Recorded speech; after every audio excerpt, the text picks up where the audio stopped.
किसी वीडियो अच्छी तो प्रूफ माने से जो भाई कहलेनि कि सेटा प्रूफ है जो मु जो जेतिकी वीडियो शूट करछि भी प्रूफ है जो मोबाइल चढ़ाया पर भी से रेकॉर्ड मोड रे थिबो 100%। तो एक्चुअली कोन देखंतु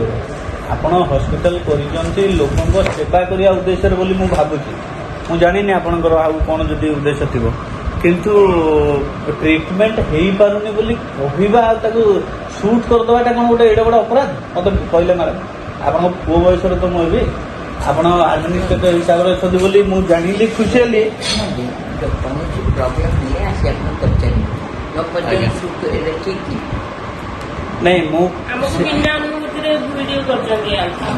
हम बिना अनुमति हम सुनंतु हमें आपण सब बहुत माने सम्मान ठीक है कैमरा कोड करो आम आपन को कहलु कि एटा हमर रूल्स नाही आपन को पेपर देबा पे जेहेतु आपन नाही आपन को कहले परे भी आपन मते कहले कि आपनकर डिपार्टमेंट डाको मु से थेरे भी मु सार को डाकी देली आपन पीजी सार को डाकिली पुनी इंश्योरेंस वाला को डाकिली सेमान को से आपन कथा है कि भी आपन हमर वीडियो करले लाइव वीडियो केमी एटा ठीक कथा कि हां ठीक कथा कि आमी झियो पिला शुणु मैडम कहले जे वीडियो कले बोली आपण नहीं मु जल्दी जेहेतु आमे पब्लिक रे काहे के आमे आसीबु आमे ट्रीटमेंट देबा पे अछि आपनकर सेवा करिए पे आमे पब्लिक काहे के आसीबु आपण हमर वीडियो करबा माने बाड़ेबे ना बाड़ेबे कोन पे आपण तो बाड़ेले काहे मैडम की तो आपण बाड़े ना हंदी नहीं कबाट बंद करके कोन मते पचारथले तू सेमिति जानि अबि शुणु माने आगे पुरुष लोक झियो पिलाटा मान करियो नहीं आपनकर 15-20 जण आसीबा 15 ये कर अंडर कैपेसिटी माने जदी प्रॉपर इन्वेस्टिगेशन करा हुए तो जना पड़िबो जे 15-20 जण आसिले कबाट बंद कले ए भीतर देखंतु सेट करिया पे ए भीतर सीसी कैमरा गोटे भी नाही मैं मैं भी ताकर जहाँ भी नियम हेतु मु ताको मना करूनी स्टेशन ने हमरो आमे ड्रेस भी चेंज करछु काहे ना हम घर को आसबु ए ड्रेस चेंज करबो कैमरा तो से कैमरा तो नहीं ठीक अछि किंतु बाहर जेती जण पसिला आ जदी ताकर साउंड सिस्टम एनाबिल्ड थिबो ताले जना पड़ी जीवो जे होला कि बाड़ी छंती बोलो से 15-20 जण काहे के आस्तिले रूम भीतर को आ कोन करूथिले बाहर सीसी कैमरा इन्वेस्टिगेट कले जना पड़ी जो प्रॉपर 15% ये दियो 415% भाई लागी मैडम एटलीस्ट मते से कॉपीटा दियंतु मैडम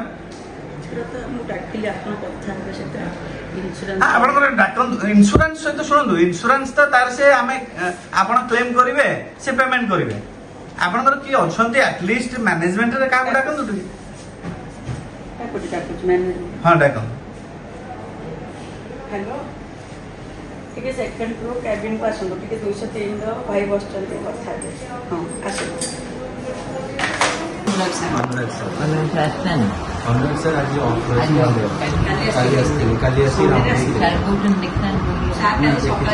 गत काली थरे आस्ते सकाळे अच्छा एंड आम एग्जाम भी देखिए सेकंड हाफ टाइम अब आज सकाळे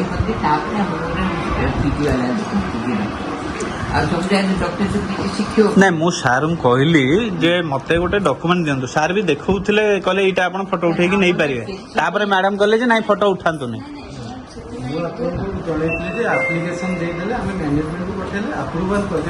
नहीं मु सार कौन कहया कथा जे मिनिमम आमे एडमिट हेलु बोली गोटे some evidence should be there देई नांत सेटा देई नांत कि नहीं आमे नहीं सर मैडम देखंतु आमे एडमिट हेलु बोली प्रूफ कौन अछि हमको जदि आपण किछि न देबे प्रूफ कौन अछि मु एडमिट हेछि मु जानिनी कौन हेछि मोर कौन चली ट्रीटमेंट मु केबे जॉइन कली आगे पेशेंट चूड़ा कदली खाइबो बोली सेही लेवल काउंसलिंग करछ माने नहीं भरबाली सर धरंतु आपण करि भी छंदे ଆମେ ରେକର୍ଡରେ କିଛି ପାଇନି ରେକର୍ଡରେ ଆପଣ ଯଦି ଲେଖିକି ଗୋଟେ ଦେଇ ଦେଇଥାନ୍ତେ ଆମେ ଦେଇ ଦେଇଥାନ୍ତୁ। ଆଉ ଗୋଟେ ମାନେ ଆପଣ କହିବା କଥା ଯେ ଗୋଟେ ଆପ୍ଲିକେସନ ଦେଇଥିଲେ ଆପଣ ଦେଇଥାନ୍ତେ application ଦେଇଥିଲେ ଆପଣଙ୍କୁ ଅଫିସିଆଲ ଯିଏ ଧରନ୍ତୁ ନାଇଁ ବହୁତ ଆମେ ହାଉ କ୍ୟାନ୍ ୱି ଏମିତି ପବ୍ଲିକଲି ଆମେ କେମିତି ବାଣ୍ଟି ପାରିବୁ? ନାଇଁ ଧରନ୍ତୁ ନାଇଁ ମୁଁ ଏଭ୍ରିଥିଙ୍ଗ ଇଜ ପ୍ରାଇଭେସି ଆଣ୍ଡ ଆମେ ଏମିତି ପ୍ରାଇଭେସି କାହାର ଗୋଟେ ଏକ୍ସପୋଜ କରିବା ଆମକୁ ଭଲ ଲାଗେ ଆଣ୍ଡ ଆପଣ ଯଦି ନିୟମ ବି ନାହିଁ ମାନେ ଏକ୍ସପୋଜ କଣ କରିବେ ଆପଣ କାହିଁକି ନା ଦେଖନ୍ତୁ ଏଇଟା ଆପଣ ଏବେ ଦେଖନ୍ତୁ ପେସେଣ୍ଟ ଆସଜ ଆସିଥାନ୍ତା ଯେ ମୋର କଣ ହେଇଛି ହଁ ପେସେଣ୍ଟକୁ କାଉନସିଲିଂ କରିବୁ ଆପଣ ପେସେଣ୍ଟ ଲୋକଙ୍କ ଚିହ୍ନା ପରିଚୟ ବୋଲି ଆପଣ ଗୋଟେ ଡିଟେଲ୍ସ ଲେଖିକି ଦେଲେ ସିନା ଆମେ ଆପଣଙ୍କୁ ଦେଇପାରିବୁ। ଯିଏ ଲେଖା ଜାଣିନି ଗରିବ ଲୋକଟେ ଆସୁଛି ହାଇଟେକ୍ କୁ ତ ଆପଣଙ୍କର ସବୁ ଧନୀ ଲୋକ କି ଶିକ୍ଷିତ ଲୋକ ଆସୁନାହାନ୍ତି ଗରିବ ଲୋକଟେ କଣ କରିବ ଗରିବ ଲୋକ କେବେ ଏସବୁ ଜିନିଷ ମାଗିବ ଯଦି ବି ମାଗିବ ଯଦି ବି ସେ ଭରବାଲି କହୁଛି ଆମେ ଭରବାଲି ତାର ହାତ ଟିପ ଚିହ୍ନରେ ଆମେ ତାକୁ ଲେଖିକି ଦେଇପାରିବୁ କିଛି ଅସୁବିଧା ନାହିଁ କିନ୍ତୁ ଏଭ୍ରିଥିଙ୍ଗ ଆଜ୍ ଟୁ ଆପଣଙ୍କୁ ଲେଖିକି ଦେଲେ ହିଁ ଆପଣ ଦେବେ ନହେଲେ ଦେବେନି କାଲି ସକାଳେ ଯେ ପେସେଣ୍ଟ ଯଦି କହିବ ମୋର ପ୍ରାଇଭେସି ଲିକ୍ ହେଇଛି ମୋର ତାର ଇଏ ଜଷ୍ଟିଫିକେସନ କିଏ ଦବ? ପ୍ରାଇଭେସି କଣ ତା ଦେହରେ ଅଛି ପ୍ରାଇଭେସି ହଉଛି everything every diagnosis every treatment ଆମେ ସେଇ ପେସେଣ୍ଟର କଣ ରିପୋର୍ଟସ ଅଛି କାଲି ସକାଳେ ପେସେଣ୍ଟ କହିବ ମୁଁ ରୋଗୀ ବୋଲି ନାଇଁ ମୁଁ ରିପୋର୍ଟ କଥା କହୁନି ମୁଁ କହୁଛି ଯେତେବେଳେ ମୁଁ ଆଡମିଟ ହେଲି କେସିର ଏଡମିଶନ होती हाँ। डिस्चार्ज हेले ही रिपोर्ट पूरा आपण କରିପାରିବେ ହଁ ଏକ୍ସରେ କଲେ ତାର ଦେଇଦେବେ ସିଟି Except ସ୍କାନ କଲେ ତାର ଦେଇଦେବେ ଆଡମିସନ ବେଳେ କୌଣସି ଡକୁମେଣ୍ଟ ଦେବେନି डिस्चार्ज ହେଲା ବେଳକୁ ସବୁ ଡକ୍ୟୁମେଣ୍ଟ ଦିଆ ସବୁ ମାନେ ଏଇଟା କଣ ମାନେ ମେଡିକାଲ ସେକ୍ଟର ଗୋଟେ ଷ୍ଟାଣ୍ଡାର୍ଡ ନିୟମ ନା ଆପଣଙ୍କର ନିୟମ ଇଣ୍ଟରନାଲ ନା ସବୁ ଦେବେ ସବୁ ଜାଗାରେ ନିୟମ ନାଇଁ ତ ମୁଁ ତ ଏମ୍ସ ରେ ବାପାଙ୍କୁ ଆଡମିଟ କରେଇଥିଲି ଆମର ଆକ୍ଚୁଆଲି ହଁ ଯେତିକି ବି ମେଡିକାଲ ଇଏ ଅଛନ୍ତି ହଁ। ପ୍ରକୃତରେ ଆପଣ ଡ୍ୟୁରିଂ ଟ୍ରିଟମେଣ୍ଟ ଆପଣ କିଛି ଜାଣିବାକୁ ଚାହିଁବେ ଆମର ଗୋଟେ ଆପ୍ଲିକେସନ ଦେବେ ଯେ ଆମର କ'ଣ ଆପଣ ଯୋଉ ଯେକୌଣସି ବି ହସ୍ପିଟାଲ ଯାଆନ୍ତୁ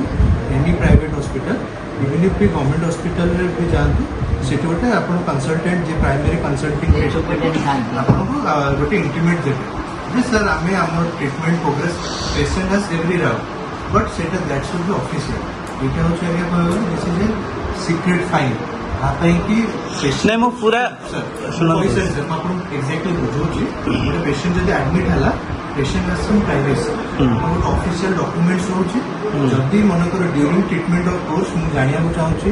ଆଜ୍ ଏ ପେସେଣ୍ଟ ମୋ ପେସେଣ୍ଟ ଆଟେଣ୍ଡାଣ୍ଟ ମୁଁ ଗୋଟେ ରିଟର୍ନ ଦେବି ଯଦି ମନେକର ସେ ମନେକର ଅନଏଜୁକେଟେଡ୍ ଥିବେ ସେ ତାଙ୍କର